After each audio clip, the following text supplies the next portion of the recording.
we'll go ahead and get started. First question for me. Alex, welcome back to Miami. Just give us your thoughts on this extremely long match today and the win.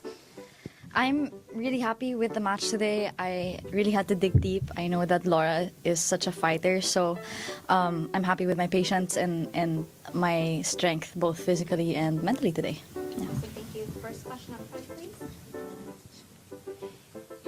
please. Congratulations on a big win today. You're so popular, and you're dealing with it. It's incredible. And we talked to James Blake a little bit, and he said he has to give you center court. What is it like with all the adulation? How are you handling it? And anything you want to say to your fans? Thank you. I like to think that I'm handling it pretty well.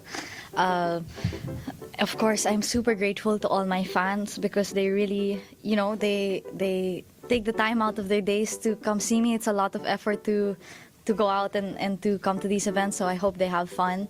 They purchase tickets, so they're spending their hard-earned money to come see us. So I'm really grateful for that. Yeah. Does it seem like a year that this really got you started? Coleman Wong did well here last year as well. And coming back to play this first match after last year, how many nerves did you feel? How much pressure did you feel that you didn't want to go out first round as well? There's a lot of talk. I mean, there's been a lot of talk towards my direction about this. So you say pressure of coming back, and it's real. I mean, it's definitely real. I guess it's natural for the public or whoever to have some sort of expectation because I did so well last year. But how I approach it is that all the work's been done before this tournament, so I'm happy because I've been doing well throughout the whole year, and I've had results even just last week and the week before and throughout the year from last Miami Open to this year. So this isn't a tournament where it's like everything's on the line. And if I don't get the points here with that I have to defend, I'll get them somewhere else. So even when I lost the first set today, I was just thinking, that was a good first set. I was able to compete. She played well when it counted. And I think that's kind of also the mindset that helped me sustain throughout the rest, like the other 2 hours of the match. Yeah. Welcome back. Thank you. This tournament, when you win this tournament, it changes lives. Alcaraz changed his last year, yours, Mensik, maybe even Fonseca to a certain point. Can you tell us the big changes in your life after you left this tournament? And again, you are having a great year, quarters and semis almost every week. Talk about your progress. Thank you. Well, I definitely have a lot more exposure now in the public eye, which is such a blessing, of course, to have this support and for me to be able to feel the support in my journey. It means so much because I really do work so hard, and yeah, it's acknowledged and it's celebrated. What have been the biggest changes? I think in terms of my life, this is my first year being fully on tour. So since Miami of last year, I haven't played a tournament that wasn't WTA. So I think professionally, the level that I am surrounded by has really kicked up a notch. So I think that's pushed me in many different ways. And of course, off the court, I'm recognized a little bit more, which is, yeah, which is obviously a very good thing. That means business is good. That means things are going well on court, and of course that means that people like me. So I guess that's, that's always nice. Yeah. Stephanie, right here. Stephanie first.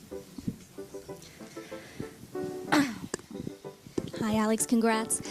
Speaking of your first year on tour, I'm curious if there's anything that you and your team have learned or adapted on how you are approaching the matches, or maybe how you're approaching recovery, maybe now that you have more experience or more resources? Let me think. It's hard to answer because I've had the same team pre-Miami last year until now. And I'm sure they have changed some things within them, but I think that's also what's the great thing about my team is they don't make it feel like such monumental changes for me. It feels like, we take it day by day, and they really keep my feet on the ground. Yeah. Hi, Alex. You seem to have a very great sense of style on your Instagram.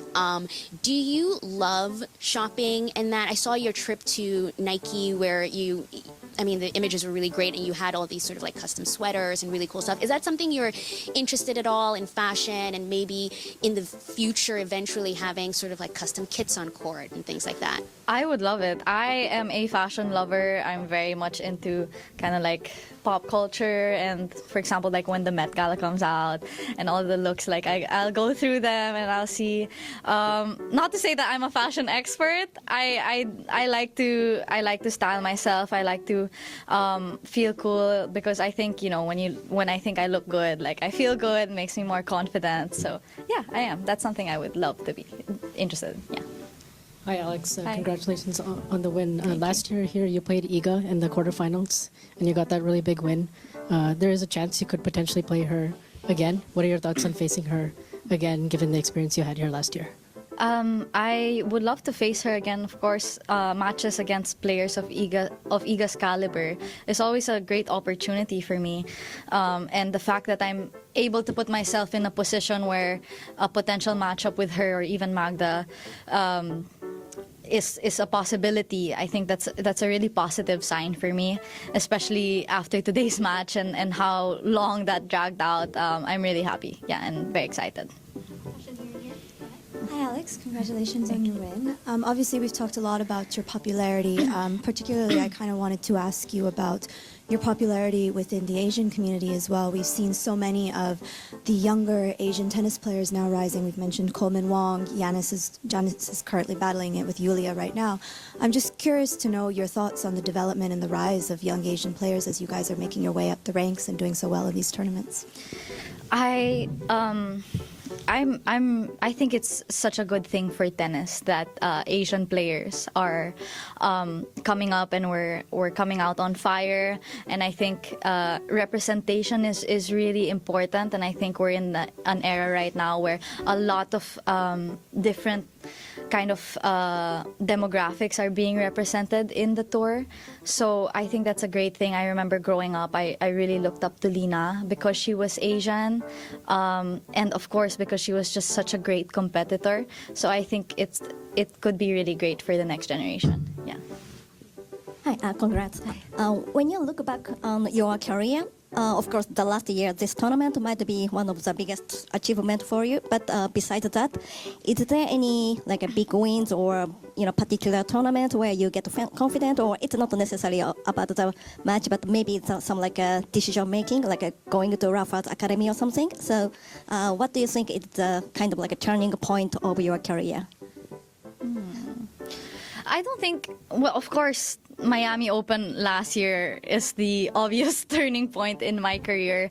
But aside from that, I think it's really gone step by step, and it's been a progression, which I think is very healthy.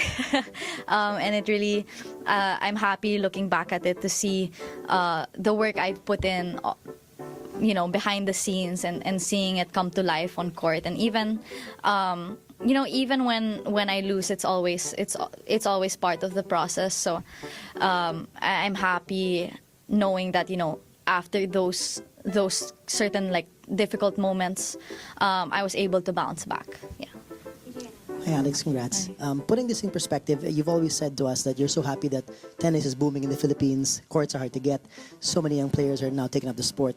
But to push it up to the next level, to see someone else like you, we know your path was through the Nadal Academy at age 12. In other sports, it's also been the same. I've been around Philippine sports for 20 years, and it's always that if you want to make that international level, you have to train abroad. We had the Philippine Open. It's booming, but what is your take on when you see the technology back home of coaching, development of players versus what you've experienced in Spain? What are your thoughts on that, and how would like a college star or a high school star make that next leap? Is it necessary to go abroad? As of right now, from what I know of the kind of level or how do you say, like what the resources or in terms of coaching and knowledge or things like that in the Philippines, I frankly think it's still quite far. I think we still have a gap to close. I think there's still a lot to learn for us, but I do believe we are in the right direction. Yeah.